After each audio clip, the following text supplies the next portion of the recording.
बच्चों, कैसे हो सब?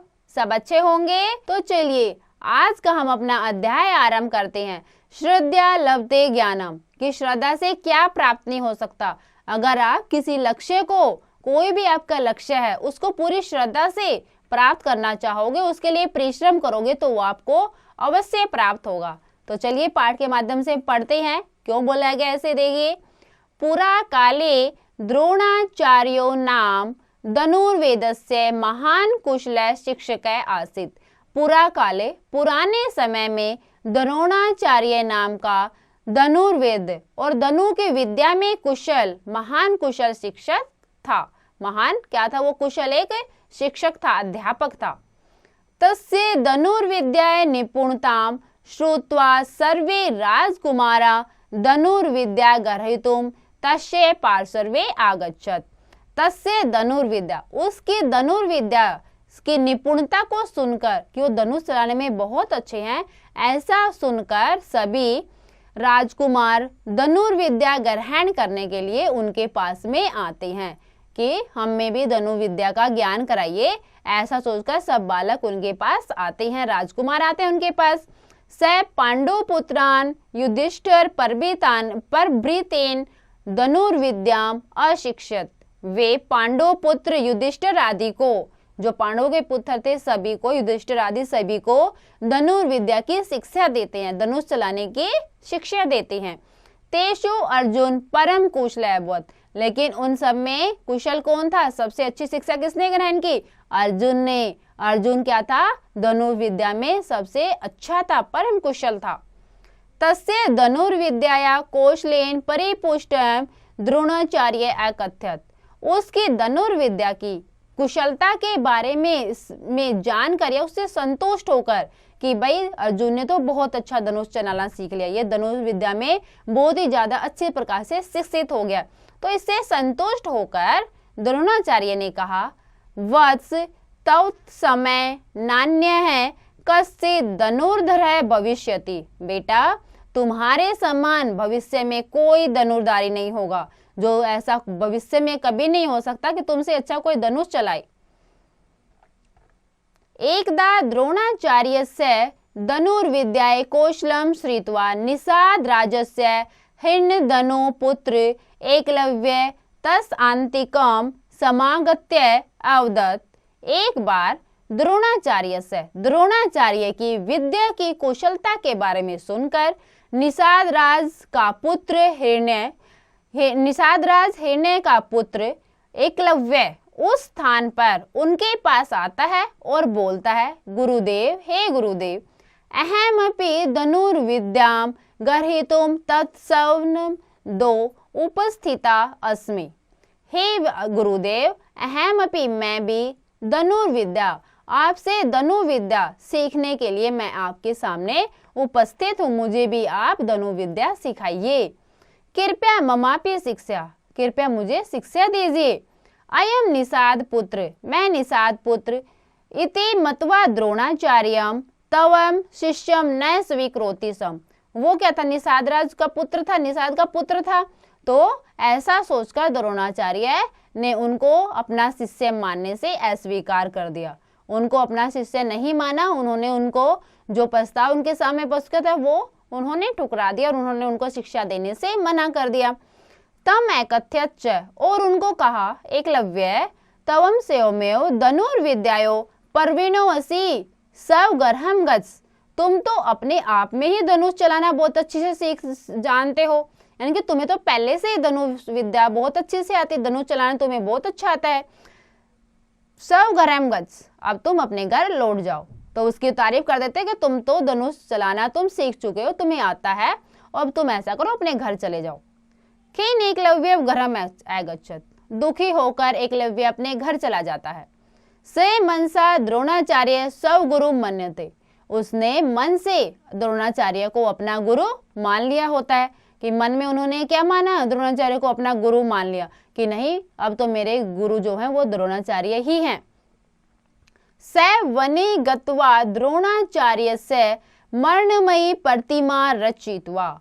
स वने, वह वन में जाकर द्रोणाचार्य की प्रतिमा, मिट्टी की मन में मिट्टी की प्रतिमा की रचना करता है, मिट्टी की प्रतिमा बनाता है द्रोणाचार्य जी की।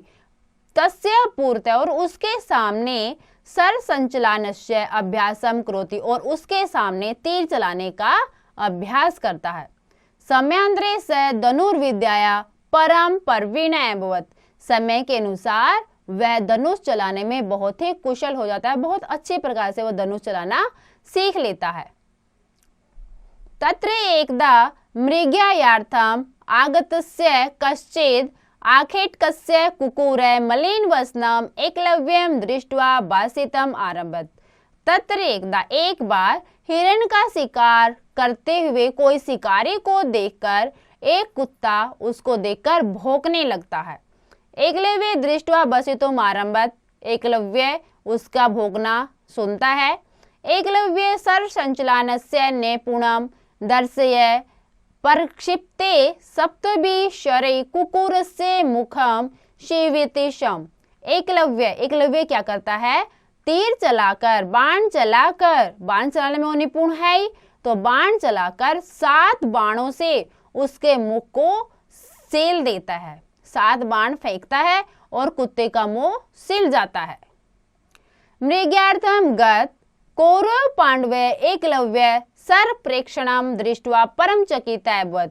तो जो शिकारी था वो ये जब सब देखता है तो वो कौरव पांडवों के पास जाकर एकलव्य का धनुष चलाने के बारे में बताता है, क्योंकि उसको देखकर क्या वो बहुत चकित हो जाता है। ते तस्य समीपम गत्वा, वह उसके पास जाता है। अपरछंच, और पूछता है, को भवानसी, आप कौन हो। एकलव्य प्रत्यवत, एकलव्य बोलता है, अहम निषादिपते पुत्र एकलव्य अस्मि, मैं निषादिपति का पुत्र एकलव्य हूँ। अर्जुन अपरछत, अर्जुन बोलता है, को त्वम गुरु, तुम्हारे गुरु कौन है। एकलव्य अवदत्त, एकलव्य बोलता है, द्रोणाचार्य है मम गुरु है अस्ति, द्रोणाचार्य जी मेरे गुरु हैं। इदम श्रुत्वा अर्जुन आश्चर्यचकित अभवत्, यह सुनकर अर्जुन हैरान हो जाता है। स आश्रमम आगत्ते गुरुवो सर्वम वृत्तांतम अवदत्, वह आश्रम में आता है और गुरु के सामने सारा वृत्तांत बताता है, गुरु के सामने सब कुछ बताता है। भगवान अकथ्यत, आपने तो कहा था, तद विशिष्ट नान्यम कश्चित् धनुर्धर भविष्यति, कि भविष्य में तुम्हारे जैसा कोई धनुषधारी नहीं होगा। किंतु निषादराज पुत्र तव शिष्य मतोपि कुशलतर वर्तते एव, किंतु निषादराज का पुत्र आपका शिष्य है, अपने आप को मानता है और वो धनुष चलाने में श्रेष्ठ हो गया, कुशल हो गया धनुष चलाने में। विषमी द्रोणाचार्य अर्जुनेन सह एकलव्यस्य समीपम गत्वा तम अकथ्यत, विषमिता हैरान होकर द्रोणाचार्य अर्जुन के साथ एकलव्य के पास जाते हैं। वो भी देखना चाहते कि ऐसा कौन है जो कि मेरा शिष्य है और मुझे पता भी नहीं है। यदि तवम में शिष्य होसी, और उसको बोलता है, यदि तुम मेरे शिष्य हो तरही मैं दक्षिण अंगरे अंगुष्ठ देही, अगर तुम मेरे शिष्य हो और तुम मुझे अपना गुरु मानते हो तो मुझे गुरु दक्षिणा में अपने दाएं हाथ का अंगूठा दो। इदमेव गुरु दक्षिणा भविष्यति, यही मेरी गुरु दक्षिणा है। पर्सन मुख एकलव्य अवदत्त, पर्सन मुख से खुश होते हुए एकलव्य बोलता है, किमपि मैं गुरु अदे नासिद, गुरुजी मैं क्या नहीं दे सकता हूँ आपके लिए। इयम कथित्वा सव दक्षिण करा अंगुष्ठ छित्वा द्रोणाय समर्प्यत, यह कहकर वह अपना दाहिना अंगूठा द्रोणाचार्य को समर्पित कर देता है। सत्यमस्ति, सत्य ही कहा गया है। श्रद्धा लभते ज्ञानम, श्रद्धा से ज्ञान प्राप्त होता है। तो देखा बेटा, आपने पढ़ा है इसमें कि एकलव्य ने कैसे सिर्फ एक प्रतिमा बनाकर उन्होंने अब तीर चलाना उन्होंने सीख लिया, और इतना अच्छा तीर चलाना सीखा कि वो अर्जुन से भी श्रेष्ठ हो गए। लेकिन द्रोणाचार्य ने क्या है, उनसे उनके दाएं हाथ का अंगूठा मांग लिया। क्यों? क्योंकि सबसे श्रेष्ठ को वो किसको मानते थे? अर्जुन को। उससे श्रेष्ठ वो किसी को नहीं करना चाहते थे, इसलिए उन्होंने उससे दाएं हाथ का अंगूठा मांग लिया एकलव्य से। इसलिए फिर वो एकलव्य भी उससे पीछे रह गया।